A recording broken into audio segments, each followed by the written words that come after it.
Memahami bisnis retail. Bagian 1.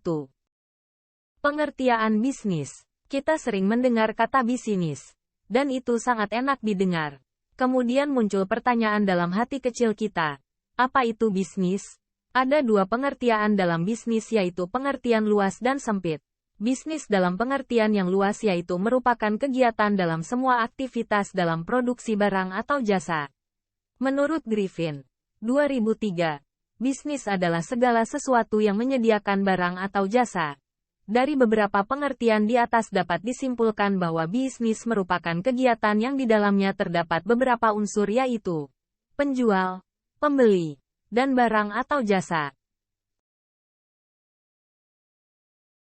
Macam-macam bisnis. Production, produksi, merupakan kegiatan dalam menciptakan suatu barang atau jasa.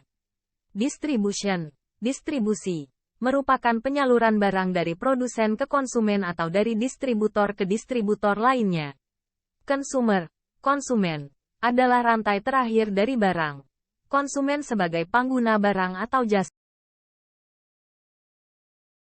Karakteristik bisnis retail. Bisnis retail ada beberapa karakteristik atau pengelompokan yang digunakan dalam bisnis retail. Ada 3 jenis pengelompokan, yaitu pengelompokan berdasarkan unsur-unsur yang digunakan retail untuk memuaskan kebutuhan konsumen.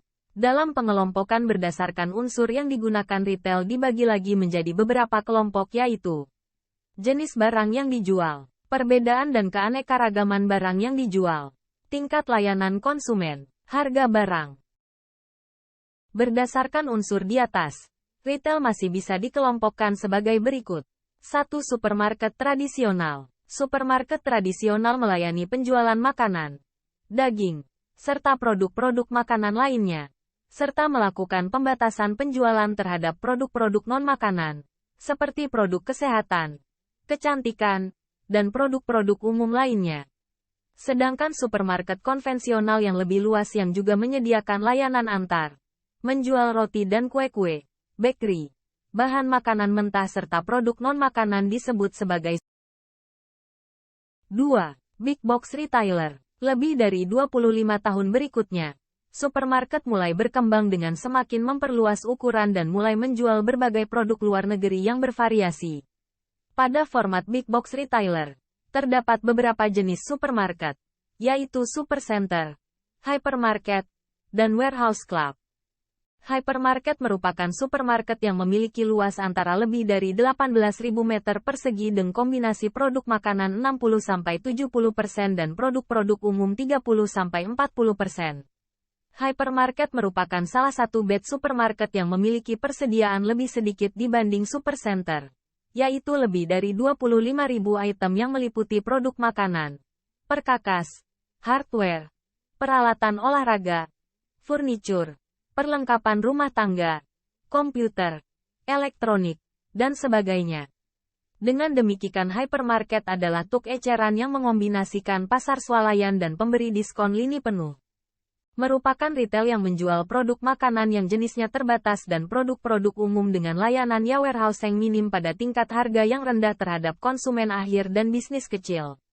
Ukurannya antara lebih dari 13.000 meter persegi dan lokasinya biasanya di luar kota. Pada jenis retail ini, interior yang digunakan lebih sederhana. Produk yang dijual meliputi makanan dan produk umum biasa lainnya. Convenience store. Convenience store memiliki variasi dan jenis produk yang terbatas. Luas lantai retail jenis ini berukuran kurang dari 350 meter persegi dan bisanya didefinisikan sebagai pasar swalayan mini yang menjual hanya lini terbatas dari berbagai produk kebutuhan sehari-hari yang perputarannya relatif tinggi.